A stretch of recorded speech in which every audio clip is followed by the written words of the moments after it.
اس کا جو ستیہ ناش ہو چکی تھی، اس کا جو ابتر حال تھا، اس کو درست کرنا ہماری سب سے اول ترجیح تھی، اور گورننس کو ٹرانسفارم کرنے کے لیے مختلف حوالوں سے بہت تیزی کے ساتھ جو ہے وہ کام جاری ہے۔ میں آپ سے عرض کروں کہ جو 5-6 بنیادی چیزیں طرز حکمرانی کے حوالے سے ہمارے سامنے تھی، اس میں یہ تھا کہ مرکزی اور صوبائی حکومتیں اور جو حکومتی اعمال ہیں ان کے احتساب کا کوئی اچھا نظام وضع کیا جائے اور تمام لوگوں کو احتساب کے نیٹ میں لے کے آیا جائے اور تمام لوگ اپنے آپ کو اکاؤنٹیبل محسوس کریں۔ بالکل۔ تو گورنمنٹ کی سطح پہ میں آپ سے عرض کروں کہ ہم نے ایک تو اٹانومی نیب کو دی ہے، اس کے لاز کو امپروو کرنے کے لیے بھی کام کر رہے ہیں، اور تمام لوگ خواہ وہ حکومت سے ان کا تعلق ہو، خواہ وہ اپوزیشن کی جماعتوں سے تعلق رکھتے ہوں، وہ سارے لوگ اور حکومت کے تمام لوگ سمجھتے ہیں کہ وہ اس وقت احتساب کے اس کے زد میں ہیں اگر وہ غلط کام کریں گے تو، اور کوئی بھی اس سے نہیں بچے گا۔ ٹاسک فورسز جو ہیں اس حوالے سے ریکور کرنے کے لیے لوٹڈ نیشنل ویلتھ جو ہے اس کے لیے ہم نے ٹاسک فورس آپ کو پتہ ہے کہ وزیر اعظم صاحب قائم کر چکے ہیں، اور شہزاد اکبر صاحب اس پہ کافی اپنے انہوں نے پیش رفت بھی کی ہے، اور یو کے کے ساتھ ہمارا ایک معاہدہ جو کہ طے پایا ہے جس کو آپ یو کے Pakistan justice and accountability partnership کہہ سکتے ہیں۔ Bill of mutual legal assistance جو ہے وہ بھی آلموسٹ مکمل ہے، اور اس پہ بات جاری ہے، اس پہ بھی انشاءاللہ تعالی لیجسلیشن ہو جائے گی اگلے آپ دیکھیں گے چند ہفتے کے اندر۔ اچھا، یہ تو احتساب کے حوالے سے تھا۔ جہاں تک ہمارے مطلب گورننس کے پوائنٹ آف ویو سے سول سروسز ریفارمز کی بات ہے تو اس میں سول سروسز ریفارمز کے لیے بھی ٹاسک فورس قائم ہے اور اس پہ کام ہو رہا ہے۔ اچھا، امپاورمنٹ جو پبلک کو ہم نے کرنی تھی اس پہ گراس روٹ لیول کے اوپر چونکہ لوکل باڈی کا سسٹم جو ہوتا ہے وہ کام کرتا ہے، اور لوکل گورنمنٹ کو کے پی کے اندر تحریک انصاف نے جس اچھے انداز سے آپ کے سامنے وہ پیش کیا اس کی پورے پاکستان میں مثال نہیں ملتی، اور لوکل گورنمنٹ کا جو تحریک انصاف کا ویژن ہے وہ پاکستان کی کسی بھی سیاسی جماعت سے آپ دیکھ لیجئے کہ وہ یکسر مختلف ہے۔ ہم امپاورمنٹ کی بات کرتے ہیں گراس روٹ لیول کے اوپر، اور اس وقت بھی کے پی کے جو لوکل گورنمنٹ سسٹم ہے اس کی امپرومنٹ کے لیے بھی ہم نے کام کیا ہے، اور پنجاب میں بھی اسی طرح کا ایک نیا لوکل گورنمنٹ سسٹم لے کے آ رہے ہیں جس میں عوام کو امپاور کیا جائے گا گراس روٹ لیول کے اوپر۔ اچھا، جہاں تک ہمارے اداروں میں جو جسٹس کے حوالے سے تبدیلی آنی تھی اس پہ بھی کافی آپ سمجھ لیں کہ کام کافی تیزی سے ہو رہا ہے۔ سول مقدمات کو جلد نپٹانے کے لیے دیوانی قانون میں ترامیم پرپوز کی جا رہی ہیں۔ اچھا، منسٹری آف ہیومن رائٹس کے زیر اہتمام لیگل ایڈ اتھارٹی جو ہے اس کو قائم کرنے کا پورا اس وقت اس کا وہ خاکہ تیار ہو چکا ہے تاکہ غریب لوگ جو ہیں ان کو جو کہ وکیل جو ہے افورڈ نہیں کر سکتے ان کو ریاست پاکستان کی طرف سے قانونی امداد دی جائے۔ سول لا اور کرمنل لا کو جو ہے ان کے ریفارمز کے حوالے سے بھی جو ہے وہ ٹاسک فورسز اپنا کام کر رہی ہیں۔ تو مدنی صاحب، یہ جو گورننس کا بنیادی ایشو ہمارے سامنے تھا اس کو ہم نے آپ یہ سمجھیں کہ 100 دنوں کے اندر تمام حوالوں سے اس پہ کام ہم نے کیا ہے، اور یہ اس کے جو رزلٹس ہیں، نتائج ہیں، وہ اگلے چند ہفتوں میں یا اگلے چند مہینوں میں آپ کے سامنے آنا شروع ہو جائیں گے۔ مصدق صاحب، ایک اور بات جو ہے، جس طرح آپ نے کہا کہ یہ چیزیں تو گنوا دیں جو پوزیٹیو ہیں اور اس پر کام بھی جاری ہے، لیکن اکانومی کے حوالے سے، معیشت کے حوالے سے جو عمران خان صاحب کے جو دعوے تھے اور جو بیانات تھے، اپوزیشن جو جماعتیں ہیں وہ اعتراض کر رہی ہیں کہ عمران خان صاحب کہتے تھے ہم IMF کے پاس نہیں جائیں گے، پھر بھی وہ چلے گئے، اور جو ماہرین معیشت ہیں وہ بھی یہ کہہ رہے ہیں کہ جو اکانومی ہے وہ GDP کے جو گروتھ ریٹ ہے وہ بہت نیچے ہو گیا ہے اور غربت بھی بڑی ہے۔ تو اس میں پھر عمران خان صاحب کے جیسے کل بھی اجلاس ہوا اس میں بھی وزیر خزانہ اسد عمر صاحب کا بھی یہ کہنا تھا کہ وہ غربت کو ختم کرنے کے لیے ورلڈ بینک سے قرضہ بھی لے سکتے ہیں۔ تو پھر اکانومی کی صورتحال تو بہتر نہیں ہوئی، اگرچہ سفارتکاری تو ہوئی ہے، پڑوسی ممالک میں عمران خان صاحب کے اچھے دورے ہوئے ہیں، لیکن جو IMF سے چھٹکارے کی باتیں تھیں وہ تو نہیں ہو پائی۔ مدنی صاحب دیکھیے کہ ایک بات جو ہے وہ ذہن میں رکھنے کی ضرورت ہے، اس کو سمجھنے کی ضرورت ہے کہ تحریک انصاف کو حکومت جو جب ملی تو معیشت جو ہے اس کا کیا حال تھا۔ معاشی طور پہ مدنی صاحب سچویشن یہ تھی کہ آپ کو $12 ارب آپ کا شارٹ فال تھا، جو آپ کو رقم درکار تھی اپنے آپ کو ڈیفالٹ سے بچانے کے لیے ادائیگیوں کے حوالے سے، ٹھیک ہے جی۔ اچھا، یہ 3 مہینوں میں عمران خان نے تو معاشی طور پہ ایسا کوئی علادین کا چراغ تو کسی کے پاس نہیں ہوتا کہ وہ اس کو کچھ کر سکے۔ معیشت اس طرح ابتر تھی کہ آپ کے تمام ادارے جو پبلک سیکٹر آرگنائزیشنز تھی وہ ساری خسارے میں تھیں. جو نواز شریف صاحب جب برسر اقتدار آئے تو یہ جو پبلک سیکٹر آرگنائزیشن جس میں آپ کی پاکستان کی اسٹیل مل ہے, PIA ہے, ریلوے ہے, ان کے ذمے جو واجب الادا جو خسارے کی رقم تھی وہ 300 ارب روپے کے قریب تھی. جب نواز شریف صاحب نے اقتدار چھوڑا تو اس وقت یہ رقم بڑھ کر تو 700 ارب روپے ہو گئی. یہ دعویٰ کر کے آئے تھے کہ ہمارے پاس تجربہ کار لوگوں کی ٹیم ہے اور ہم ان اداروں کا خسارہ کم کریں گے. لیکن آپ دیکھیے کہ جب یہ لوگ چھوڑ کے گئے تو جتنا ان کو تباہ حال یہ ادارے جتنے ان کو ملے اس سے زیادہ تباہ حالی میں انہوں نے اداروں کو چھوڑا. اچھا, دوسرا بجلی اور گیس کی بات میں جو وقتی طور پر مہنگائی کی بات کی کہ مہنگائی کیوں ہوئی, آپ کے سامنے یہ ہے کہ بجلی اور گیس کی قیمتوں میں اضافہ کیا گیا ہے. اچھا, یہ اضافہ بدری صاحب بجلی اور گیس کی قیمتوں میں اس لیے نہیں کیا گیا کہ حکومتی للے تللے برقرار ہیں اور لوگوں پہ برڈن ڈال دیا گیا ہے, بلکہ یہ اس لیے کیا گیا ہے کہ بجلی اور گیس کی مد میں گورنمنٹ پچھلی گورنمنٹ کو جو فیصلے کرنے چاہیے تھے اس نے الیکشن ایئر کی وجہ سے وہ فیصلے نہیں کیے اور وہ اس نے فیصلہ اگلی حکومت میں چھوڑ دیا تاکہ اگر کوئی اضافہ ہو تو وہ اگلی حکومت کے کھاتے میں جائے اور وہ اس سے بری ذمہ ہو جائے. بجلی کی مد میں آپ کو جو ہے وہ اچھی خاصی جو آپ کا سرکولر ڈکٹ ہے وہ آپ کے سامنے ہے. بالکل 1200 ارب روپے کا سرکولر ڈکٹ جو ہے وہ بجلی اور یہ انرجی کی مد میں یہ حکومت چھوڑ کے گئی ہے. ٹھیک ہے, گیس کی مد میں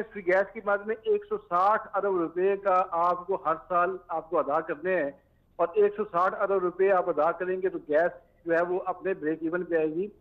پاکستان تحریک انصاف کے پاس رستہ کیا تھا؟ پاکستان تحریک انصاف کے پاس یہ رستہ تھا کہ یا تو اس کو ان قیمتوں کو اپنی جگہ پہ لے کے آتی, اپنی جو اس کی ریکمینڈڈ قیمتیں ہیں, تاکہ یہ خسارہ جو سرکولر ڈیٹ ہر سال آپ کا بڑھ رہا ہے یہ ختم ہو جاتا. اگر بدری صاحب حکومتی عیاشیاں اور للے تللے جاری رہیں اور عوام پہ یہ بوجھ پڑے تو عوام چیختے بھی ہیں, مضطرب بھی ہوتے ہیں, لوگ پریشان بھی ہوتے ہیں کہ یار ان میں تو کوئی تبدیلی واقع نہیں ہو رہی اور ہمارے اوپر نے برڈن ڈال دیا ہے. لیکن اس وقت لوگ سمجھ رہے ہیں کہ اگر یہ بجلی اور گیس کی قیمتوں میں تھوڑا بہت اضافہ کیا گیا اور کسی وجہ سے اضافہ ہوا ہے تو اس کے ساتھ ساتھ اس کی جو حکومت کے اپنے اخراجات ہیں وہ بھی نیچے آ رہے ہیں. آسٹیرٹی میئرز جو ہیں وہ آپ کے سامنے جو حکومت نے لیے, جو سادگی کی مثال وزیر اعظم پاکستان نے قائم کی اور جس طرح وزیر اعظم ہاؤس کا خرچہ کم کیا گیا, 14 کروڑ روپے سے زائد کے اخراجات جو ہے وہ بچائے گئے ہیں صرف وزیر اعظم ہاؤس کے حوالے سے. 3 مہینے کا یہ اعداد و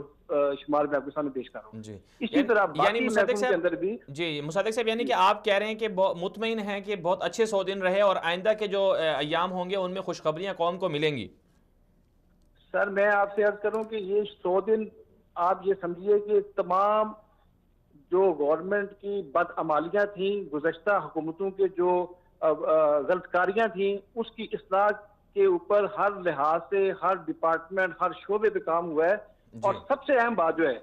وہ پاکستان میں جو گزشتہ 10 سالوں سے جو اداروں کے درمیان کشیدگی کی سزا گزشتہ حکومتوں نے قائم کی,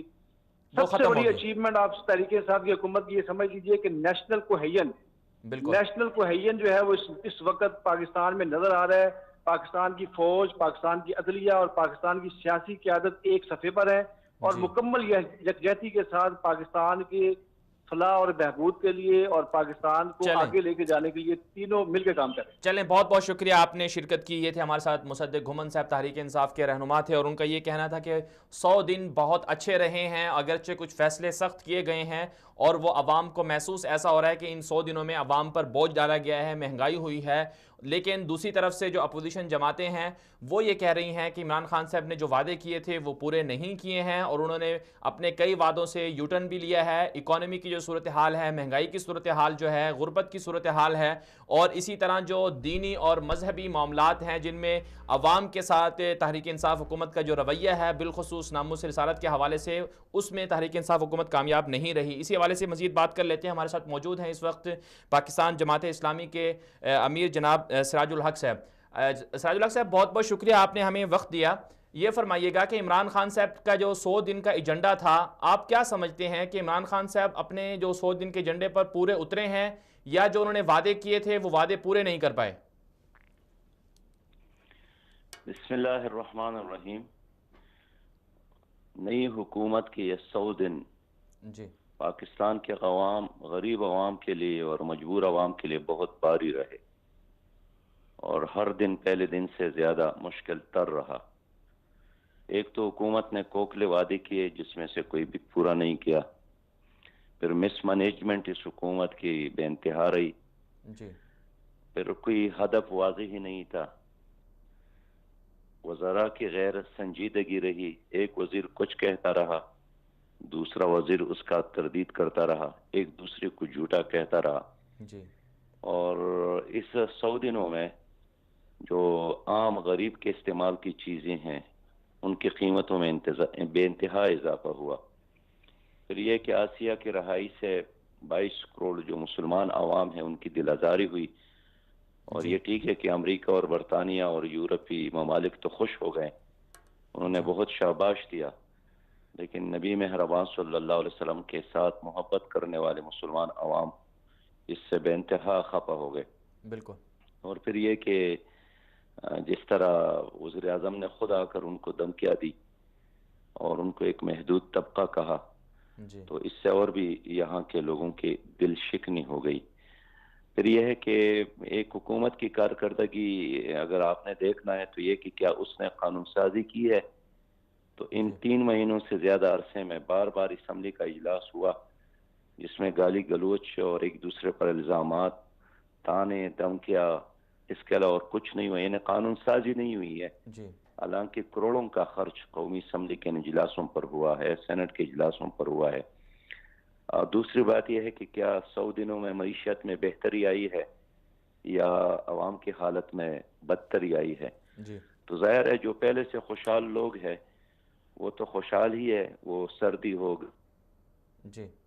بالکل امیر صاحب، اس میں ایک اور بات، جیسے آپ اکانومی کی بات کر رہے تھے، تو اس کے اندر ایک اور جو بات ہے وہ پیناما کیس کے حوالے سے ہے، چونکہ آپ کی طرف سے بہت اس پر آواز اٹھائی بھی گئی، تو احتساب کا جو عمل ہے اس حوالے سے آپ کیا کہیں گے کہ احتساب کا عمل شفافیت کے ساتھ چل رہا ہے یا پھر مخصوص افراد کا ہی احتساب ہو رہا ہے؟ جیسا کہ آپ لوگوں نے کہا تھا ان لوگوں کے گرد جو ہے احتساب کا عمل نہیں چل رہا۔ غالباً کال ڈراپ ہو گئی ہے، امیر سراج الحق صاحب سے دوبارہ کال کی کوشش کریں گے، ان سے جاننے کی کوشش کریں گے کہ جی سراج صاحب جی، آپ بات کر رہے تھے اکانومی کے حوالے سے، احتساب کے حوالے سے آپ کیا کہیں گے کہ پاناما کیس میں جن لوگوں کے آپ نے نام دیے تھے تو احتساب کا عمل چند افراد کے گرد گھوم رہا ہے یا پھر جو جس طرح کے آپ لوگ چاہتے تھے احتساب ہونا چاہیے ویسا احتساب بھی ہو رہا ہے؟ احتساب تک اب تک ہوا نہیں ہے۔ پاناما لیکس میں 436 افراد کے نام تھے، ان میں سے صرف نواز شریف صاحب نااہل ہو گئے اور باقی 436 لوگوں کو سمن نہیں کیا گیا۔ حال یہ ہے کہ نواز شریف صاحب کی سزا کے بعد میں نے ایک پٹیشن جمع کیا تھا سپریم کورٹ میں جی کہ اب ان مزید لوگوں کو بھی بلایا جائے، سمن کیا جائے، ان کا بھی آڈٹ کیا جائے، لیکن اب تک نہ سپریم کورٹ نے اس پر عمل کیا نہ نیب نے اس پہ عمل کیا۔ تو میں اس لیے عرض کرنا چاہتا ہوں کہ مستقبل کے بارے میں تو اللہ ہی جانتا ہے، لیکن جو 100 دن گزر گئے یہ تو موجودہ حکومت کی کوئی کامیابی کے دن نہیں ہے، یہ تو ایک کمزوری کے دن ہے، امیج کو خراب کرنے کے دن، اور خاص کر جو اوورسیز پاکستانیز ہیں، جی سعودی عرب اور آس پاس جو لوگ مزدوری کے لیے گئے تھے، جی انہوں نے سچی بات ہے کہ ایک بہت بڑا حصہ لیا ہے ان کی کامیابی میں، بالکل اور اپنے گھروں کو ٹیلی فون کر کے انہوں نے اللہ کا واسطہ دے کر لوگوں نے ان کے کہنے پر ووٹ بھی ڈالے ہیں۔ جی لیکن اب وہ گھرانے ہیں کہ جو 50,000 روپے بیچتے تھے اور مہینے کا گزر ہوتا تھا،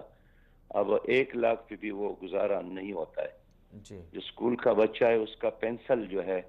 اگر پہلے 5-6 روپے میں ملتا تھا، اس کی قیمت 15 روپے ہو گیا ہے۔ روٹی کی قیمت میں اضافہ ہوا ہے، نان کی قیمت میں اضافہ ہوا ہے،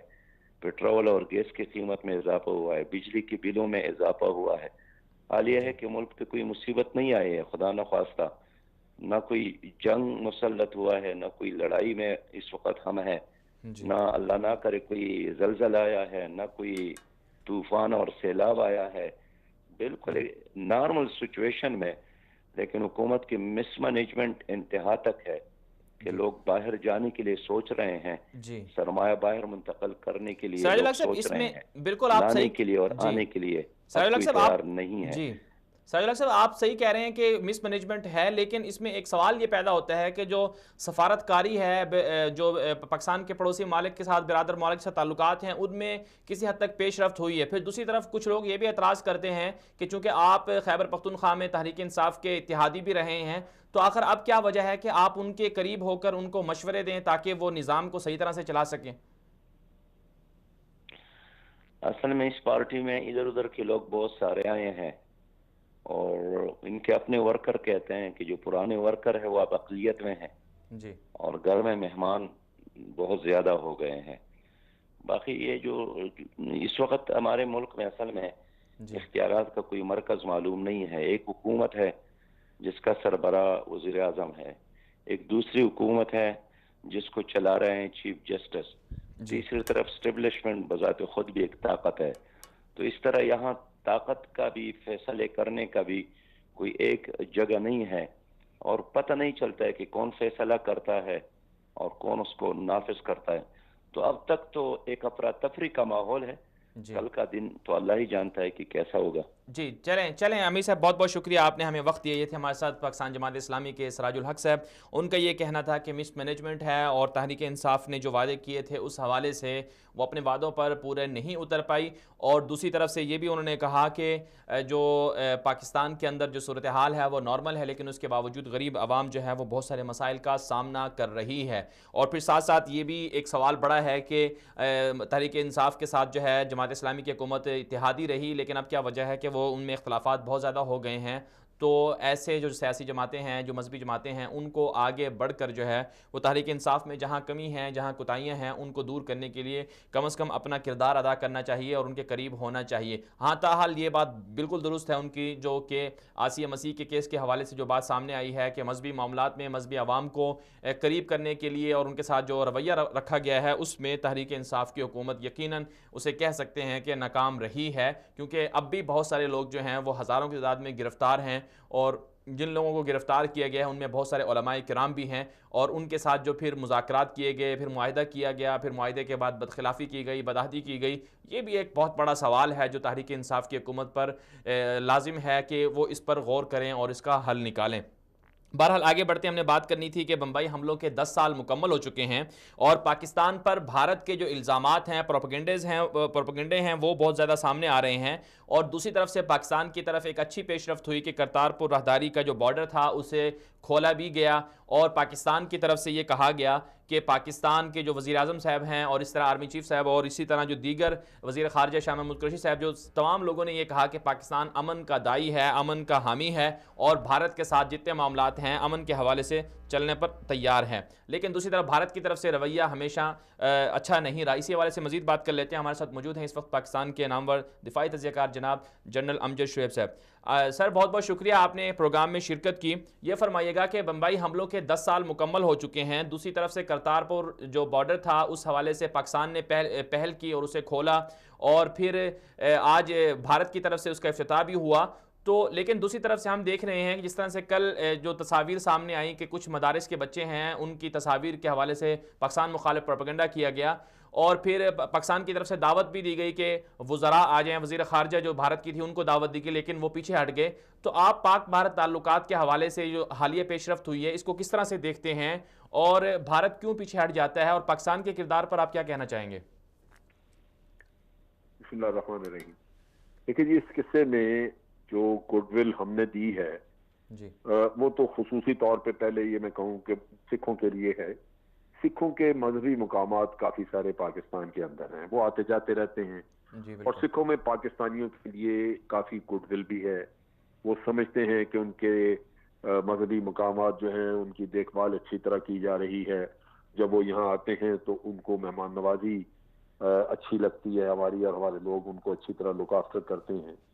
تو سکھوں کو، اور پھر پنجاب میں دوسری طرف سکھ ہیں، زبان بھی ایک ہی ہے پنجاب دونوں طرف،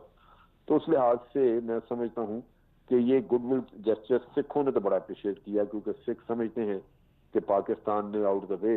ان کو ایک ڈائریکٹ ایکسیس دے دی کرتارپورہ گردوارے کو، اور بغیر ویزا کے آپ وہاں تک ٹریول کر سکیں گے، سیدھا انڈیا سے گرداسپور سے سیدھا ادھر آ سکیں گے۔ تو یہ بہت بڑی کنسیشن ہے، اور پوری دنیا میں سکھوں نے اس کو سراہا۔ لیکن ہندوستان جو ہے وہ سکھوں کے اندر جو پاکستان کے لیے گڈ ول ہے اس کو ہمیشہ شک و شبے کی نظر سے دیکھتا ہے. نتیجہ یہ کہ وہ کبھی نہیں چاہتے تھے کہ سکھ جو ہیں ان کو اس طرح کی کھلی چھٹی یا اس طرح پاکستان کی طرف سے ایک گڈ ول جیسچر ملے. لہذا یہ پہلے جب بھی ہم نے کہا تو انڈیا اس کو اوائڈ کرتا تھا. اب پاکستان نے چونکہ اوپنلی پبلکلی کہا کہ جی ہم یہ کرتارپور والا کوریڈور کھول رہے ہیں, تو پھر انڈیا کے لیے مجبوری بن گئی. وہ سکھوں کو جواب دے تھے اور سکھوں نے لازماً پریشرائز کیا کہ جی جب پاکستان کر رہا ہے تو آپ کیوں نہیں کرتے, تو ان کو 1-2 مہینے کی لات و لال کے بعد کرنا پڑا. اب یہاں تک تو تعلقات بہت اچھے ہیں. جی بالکل جلیل صاحب, بات جاری رکھیے آپ. بھارت کے اندر جو مسئلہ ہے وہ یہ ہے کہ ایک ہندوتوا کا پرچار کرنے والا دہشت گرد وزیر اعظم وہاں پہ بن گیا, جس کے ہاتھ رنگے ہوئے مسلمانوں کے خون سے, اور اس کے نظریات نہیں بدلے. وہ RSS کا ٹرینڈ آدمی ہے. اس کے اندر ایک نفرت ہے مسلمانوں کے لیے, وہ مسلمان خواہ بھارت میں رہ رہے ہوں یا دنیا کے کسی اور خطے میں ہوں. اور پاکستان تو ان اینی کیس اس نے اپنا الیکشن ہی پاکستان دشمنی کی بنیاد پہ لڑا ہے, اس کو جیتا ہے. آگے پھر الیکشن آ رہے ہیں اور وہ تو میں سمجھتا ہوں کہ وہاں گڈ ول وغیرہ کا کوئی اثر نہیں ہے.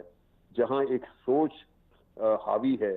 اور وہ سوچ ہے ہی منفی سوچ, اور وہ سوچ ہے ہی دشمنی پر مبنی سوچ, تو آپ اس کو کیا کریں گے؟ پاکستان کے جسٹس بیکار ہیں. میری تو رائے یہ تھی کہ حکومت پاکستان کو انوائٹ نہیں کرنا چاہیے تھا, بلکہ حکومت پاکستان کو بھارت کے بارے میں کھل کے اعلان کرنا چاہیے تھا, اور شکایت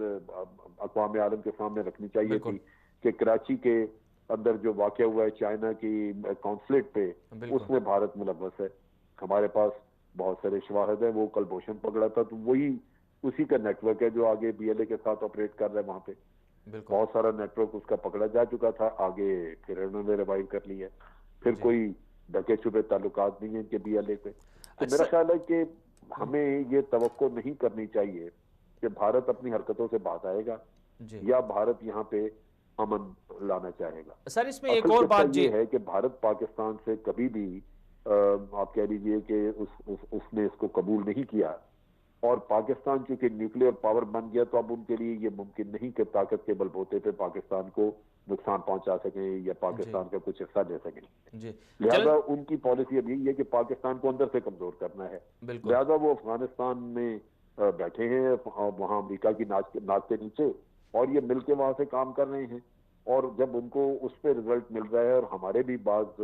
پاکستانی جو ہیں وہ پیسے کی لالچ میں دشمن کا ساتھ دے دیتے ہیں, تو بس وہ آپ کو اندر سے کمزور کرنے کی کوشش کر رہے ہیں. ان کو وہ اسی میں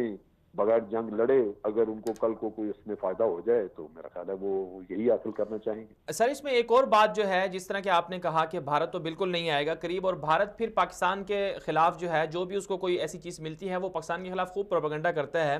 ابھی جیسے کہ امریکی وزیر خارجہ کا بھی بیان سامنے آیا کہ بمبئی حملے کے 10 سال ہو گئے ہیں, جو ملزمان ہیں پاکستان اس میں تعاون کرے, پاکستان کے اندر بیٹھے ہوئے ہیں وغیرہ وغیرہ. تو پھر پاکستان کی طرف سے انتہائی نرم رویہ رکھا گیا اور ایک کمپرومائز کے حوالے سے سمجھوتا کیا گیا کہ جو چینی قونصل خانے پر حملہ ہوا پاکستان کو بھرپور آگے آنا چاہیے تھا. تو آپ کیا سمجھتے ہیں کہ پاکستان کے اندر کون یہ حکومت کی کمزوری ہے یا پھر پاکستان کے اداروں کی کمزوری ہے کہ وہ اس طرح کے معاملات کو آگے نہیں لے کے جاتے؟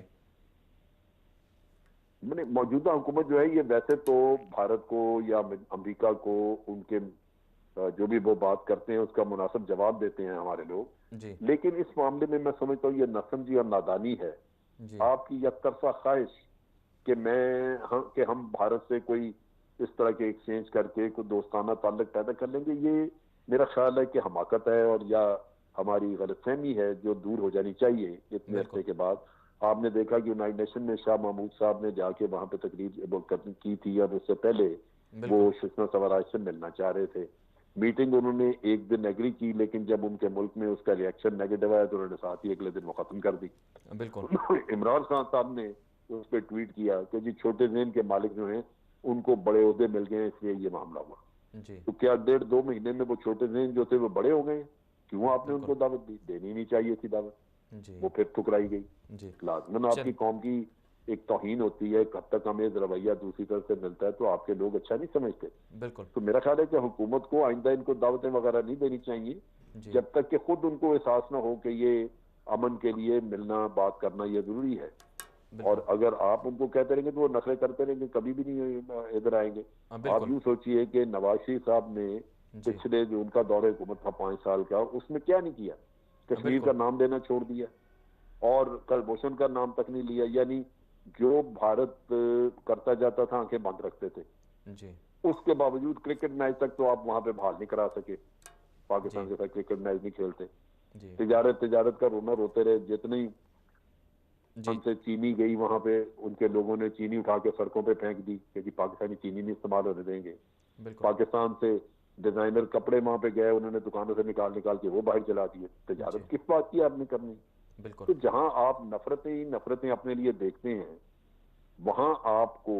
محتاط ہونے کی ضرورت ہے. آپ بلا وجہ وہاں پہ جا کے گھٹنے ٹیکتے نظر آئیں گے تو وہ لوگ آپ کے سر پہ سواری کریں. جی چلیں جنرل صاحب، آپ کا بہت بہت شکریہ، آپ نے شرکت کی، ہمارے ساتھ تھے یہ جنرل امجد شعیب صاحب. بہت اچھی گفتگو کر رہے تھے. پاکستان کی طرف سے اچھا رویہ سامنے آیا، لیکن بھارت کی طرف سے جو رویہ ماضی میں رہا وہی رویہ اب بھی ہے. پاکستان کے اندر چینی قونصل خانے پر حملہ ہوا اور بھارت سے کڑیاں ملی، لیکن اس کے باوجود پاکستان نے برداشت کیا. پاکستان آگے بڑھ کر دوستی کا ہاتھ بڑھائے، لیکن بھارت کی طرف سے بھارت اپنی عادت سے باز نہیں آیا. آگے بڑھتے ہیں. بات کرنی تھی ہم نے کہ شام میں روس اور ایران کی جو بمباری ہے یا کیمیائی جو مواد ہے اس کے استعمال سے شامی عوام کا قتل عام ہو رہا ہے، اور جو تازہ اطلاعات ہیں ان کے مطابق 100 سے زائد جو افراد ہیں وہ بہت زیادہ شدید زخمی ہوئے ہیں. اور جو شام کی صورتحال ہے اس حوالے سے جو صورتحال چل رہی ہے، جو معاملات چل رہے ہیں پس پردہ، وہ یہ ہے کہ روس کو نکالنے کے حوالے سے روس کو اور ایران دونوں کو نکالنے کے حوالے سے بات چیت چل رہی ہے. بالخصوص ایران کو شام سے نکالنے کے حوالے سے اسرائیل اور روس کے درمیان مذاکرات بھی چل رہے ہیں پس پردہ جو خبریں ہیں. اب سوال یہ ہے کہ کیا واقعی ایران جو ہے وہ شام سے نکل جائے گا؟ اس کا جواب دینا یا سمجھنا کوئی زیادہ مشکل نہیں ہے، کیونکہ بڑی وجہ یہ ہے کہ سالانہ 6 سے 7 ارب ڈالر جو ہیں وہ ایران جو ہے وہ شام کے اندر صرف کرتا ہے. وہاں شام کی جو ایران کی جو ملیشیا ہے وہ شام کے اندر موجود ہے، اور بڑے پیمانے پر انہوں نے وہاں پر اپنے پروجیکٹس بھی لگائے ہوئے ہیں، وہاں کی زمینیں خریدی ہوئی ہیں شام کی. تو ایران وہاں سے نکل جائے یہ بہت مشکل ہے. لیکن ایک معاملہ سامنے آیا تھا کہ اگر ایران نکل جاتا ہے شام سے، شام کو چھوڑ دیتا ہے، تو اسرائیل نے کہا تھا کہ وہ امریکی پابندیوں میں تخفیف کے حوالے سے بات کر سکتے ہیں. تو یہ ایک بڑا افسوسناک واقعہ ہے جو شام کے اندر چل رہا ہے. شامی مسلمان جو ہیں بڑے پیمانے پر شہید ہو چکے ہیں، اور ایک دفعہ دوبارہ پھر وہاں پر کیمیائی ہتھیاروں کا استعمال کیا جا رہا ہے. داعش کے نام پر وہاں کے عام عوام کو مارا جا رہا ہے. یہ افسوسناک بات ہے جس کی جتنی مذمت کی جائے اتنا کم ہے. آگے بڑھتے ہیں. بات کرنی تھی کہ یمن جنگ ختم کروانے کے لیے اقوام متحدہ کا جو نمائندہ ہے مارٹن گریفتھس، وہ اس وقت ریاض میں موجود ہیں، اور اقوام متحدہ کے جو خصوصی مندوب ہیں پہلے وہ یمن آئے، اور یمن میں انہوں نے وہاں کے جو حوثی باغی ہیں ان سے معاملات بھی طے کیے، ان سے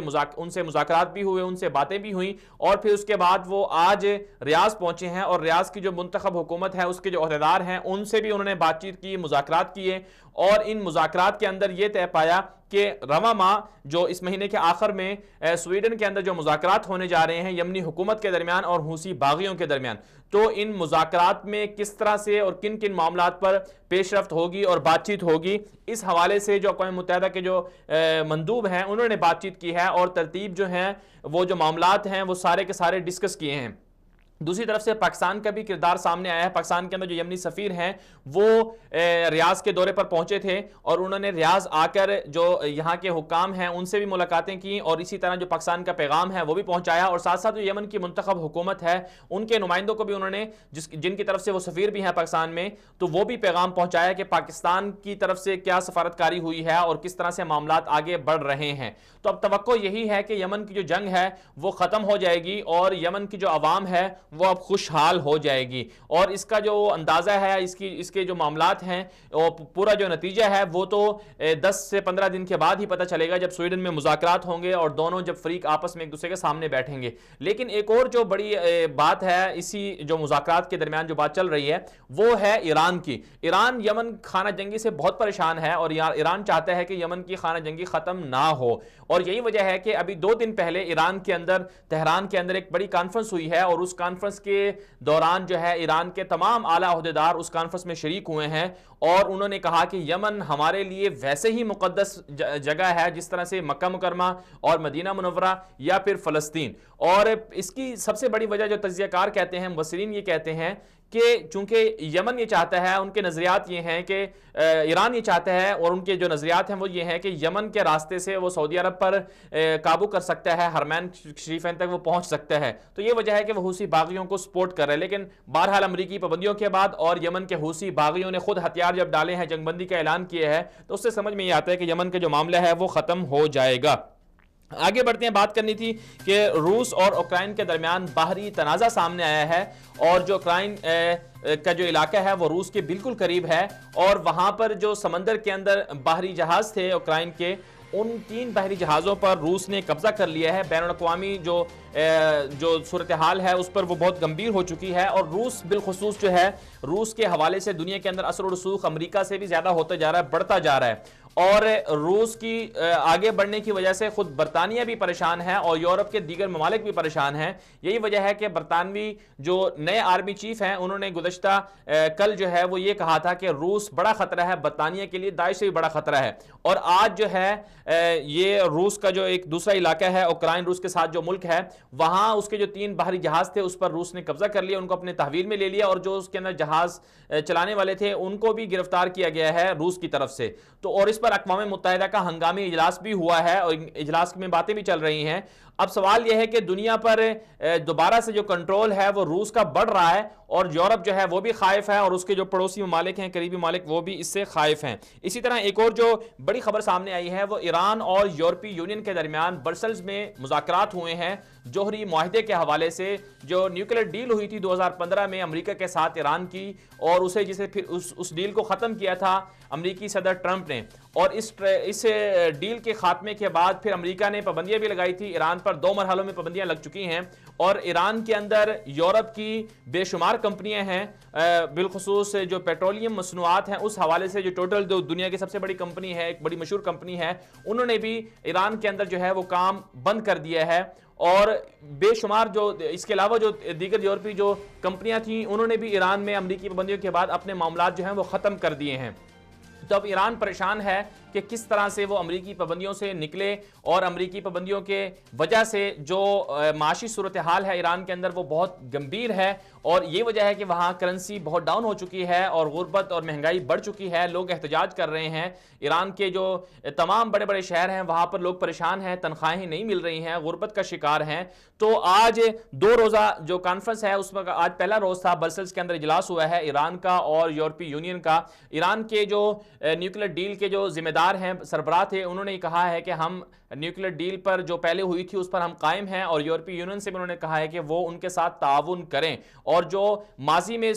معاملات رہے ویسے رہیں. اب سوال یہ پیدا ہوتا ہے کہ کیا یورپی یونین یا یورپ کے جو ممالک ہیں وہ ایران کے ساتھ معاملات چاہتے ہیں یا نہیں چاہتے؟ پھر دوسری طرف سے امریکہ بھی ہے. تو جو صورتحال ہے وہ یہی ہے کہ یورپین جو کمپنیاں ہیں وہ بہت زیادہ تعداد میں ہیں اور جن کے معاہدے ہیں، ایگریمنٹس ہیں ایران کے اندر، جو کاروبار ہے وہ ایران کے اندر ہے. جب یورپی کمپنیاں جو ہیں وہ خسارے کا شکار ہوں گی تو اس سے یورپ کے جو مالک ہیں، یورپی یونین کے ساتھ جو شریک ہیں مالک، ان سب پر اثر پڑے گا. تو یہی وجہ ہے کہ یورپی یونین کا مطالبہ یہ ہے، وہ یہ چاہتے ہیں کہ ایران کے ساتھ جو پابندیاں ہیں ان میں نرمی ہو، تخفیف ہو، معاملات جاری رکھ سکیں. لیکن اب یہ امریکہ جو ہے وہ پیچھے نہیں ہٹ رہا. یہی وجہ ہے کہ امریکہ کی پابندیوں کے بعد جو ہے ایران کے اندر معاملات بہت زیادہ خراب چل رہے ہیں. اسی سے جڑی ہوئی ایک اور جو خبر ہے وہ یہ ہے کہ ایران پر جس طرح سے امریکی پابندیاں جاری ہیں تو اس سے یورپی کمپنیاں بھی خسارے میں ہیں اور ساتھ ساتھ ایران بھی معاشی طور پر بہت زیادہ کمزور ہو رہا ہے. تو جو دیگر فریق ہیں جو امریکی پابندیوں کی پرواہ کیے بغیر ایران کے ساتھ معاملات کر رہے ہیں، ان میں 2 بڑے ممالک کا نام سامنے آیا ہے، ایک چین اور ایک انڈیا. چین نے اب جو ٹوٹل کمپنی تھی جو پیٹرولیم مصنوعات کے حوالے سے جو معاملات کر رہی تھی ایران کے اندر، اس کی جگہ لے لی ہے. چینی کمپنیاں اب ایران کے اندر کام کر رہی ہیں اور اسی طرح جو انڈیا ہے انہوں نے بھی امریکی پابندیوں کے بعد ایران سے پیٹرول زیادہ خریدنا شروع کر دیا ہے، اس میں اضافہ ہوا ہے. اور یہ بات دنیا کے سامنے بھی ہے کہ ماضی میں جب ایران پر پابندیاں لگیں تو ان پابندیوں کے باوجود انڈیا جو ہے وہ ایران سے تجارتی تعلقات اس نے قائم بھی رکھے اور ایران سے تجارت بھی کرتا رہا اور پیٹرول بھی خریدتا رہا. اور انڈیا کے حوالے سے یہ ایک ریکارڈ ہے اور یہ ایک بات کہی جاتی ہے اور خود یہ سب کو معلوم بھی ہے کہ انڈیا سب سے زیادہ جو اپنا پیٹرول ہے وہ ایران سے خرید رہا ہے۔ اب پھر یہاں پر سوال یہ پیدا ہوتا ہے کہ ایک طرف امریکہ پابندیاں لگاتا ہے، دوسری طرف سے ایران کے ساتھ جو ہے وہ انڈیا تجارت بھی کر رہا ہے، اور پھر چین بھی تجارت کر رہا ہے، تو انڈیا کے سامنے اور اسی طرح چین کے سامنے امریکہ بے بس کیوں ہے؟ ان ممالک پر امریکہ زور کیوں نہیں ڈالتا کہ آپ جو ہے ہماری پابندیوں کے باوجود ان سے معاملات کیوں کر رہے ہیں؟ یہ ایک بہت بڑا سوال ہے اور دلچسپ سوال ہے، اور اس حوالے سے اگر دیکھا جائے تو انڈیا کے ساتھ جو قربتیں ہیں امریکہ کی وہ بہت زیادہ ہیں، اور انڈیا چاہتا ہے کہ خطے میں امریکہ چاہتا ہے کہ خطے میں انڈیا کو اتنا پاورفل بنا دیا جائے کہ وہ ان کے مفادات کے لیے، امریکی مفادات کے لیے کام کرے۔ یہی وجہ ہے کہ انڈیا کو پاکستان کے مقابلے میں کھڑا کیا جاتا ہے، اور انڈیا جب کشمیر میں مظالم کرتا ہے تو امریکہ کی طرف سے یا دیگر ممالک کی طرف سے کوئی اس پر آواز بھی نہیں اٹھتی ہے، اور پھر افغانستان کے اندر ایران بھی اپنا اثر و رسوخ رکھے ہوئے ہے، اور اس کے ساتھ ساتھ جو ہے امریکہ کا بھی اثر و رسوخ بہت زیادہ ہے، اور پھر جو امریکی جو ایرانی چابہار پورٹ ہے اس کو بھی پابندیوں سے مستثنیٰ کیا گیا۔ تو یہ ساری صورتحال اس بات کی طرف نشاندہی کرتی ہے کہ دراصل امریکہ اور ایران جو ہیں یہ پس پردہ ایک ہی ہیں، اور ایک ہی پیج پر ہیں، ایک ہی پلیٹ فارم پر ہیں، اور ان کے اہداف اور مقاصد جو ہیں وہ ایک ہی ہیں، اور ایران جو ہے بنیادی طور پر وہ خطے میں تمام ممالک کو کنٹرول کرنے کے لیے استعمال ہو رہا ہے، اور جسے امریکہ اور دیگر یورپی طاقتیں استعمال کر رہی ہیں۔ بہرحال آگے بڑھیں گے اور بات کرنی ہے ہم نے چاڈ صدر کا دورہ اسرائیل سامنے آیا ہے، اور اسرائیل کے ساتھ جو افریقی ممالک ہیں، بعض مسلم ممالک، ان کے تعلقات بھی بڑھ رہے ہیں، اس پر بھی بات کریں گے، لیکن ایک مختصر سی بریک لیں گے، بریک کے واپس آئیں گے، ہمارے ساتھ رہیے گا۔